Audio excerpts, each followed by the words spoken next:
Today, we're going to be talking about how to handle failure. So, I was just recording a podcast episode and then I stopped to kind of just think about the next idea for a second. And then what ended up happening is I looked at my microphone and it was turned off. And so I was like, oh no, I hope that I didn't record that whole episode with the microphone off. And I looked back at the file and sure enough, I did. Part of me is really disappointed because it was a really good episode, but don't worry, I will re record it. But here's what I noticed my brain do.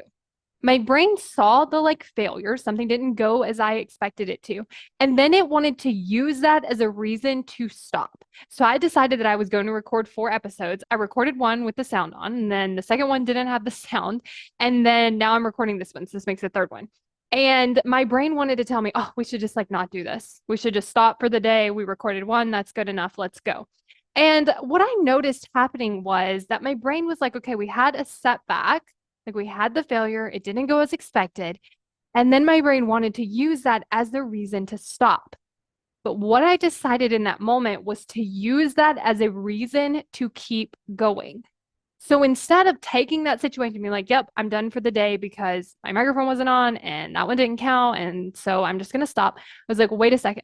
How can I use this to move me forward? And the way that I used it to move me forward in this instance is using it as my next podcast episode. It's a great example. And it helped me come up with the idea. And so it's really like looking at sometimes we have these failures. Like maybe we get on a consult and it really wasn't our best job on the consult. And instead of using that as a reason to tell yourself, this is why I can't be good at sales, this is why I can't have a business, or this is why I can't do this. What it does is it allows us to use that as an opportunity to move us forward. It allows us to look at it and learn from it and then help us do better next time.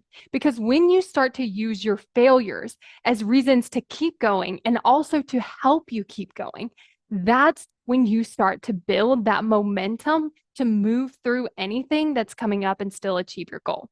So I want you to think about that last failure you had on your way to your goal. How can you use that for you? What can you learn from it? And how can you move forward because it happened? I want you to imagine you were walking on a path, but you really don't want to get to the destination. What would you end up doing? You would take some wrong turns. You would turn around. Maybe you would stop walking completely. Maybe you would get lost. Maybe you would just get distracted by every single thing.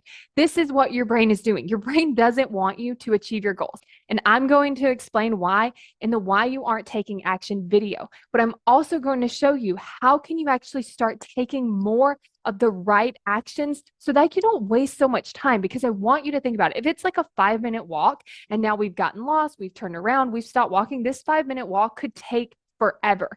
And so if it feels like you aren't making progress toward your goals, if it feels like you're not taking action, but you don't understand why, this is why you want to get this video, because it helps you take action so much faster and helps you actually get to that result you want so much faster too. So go to successbykayla.com to get instant access to the video.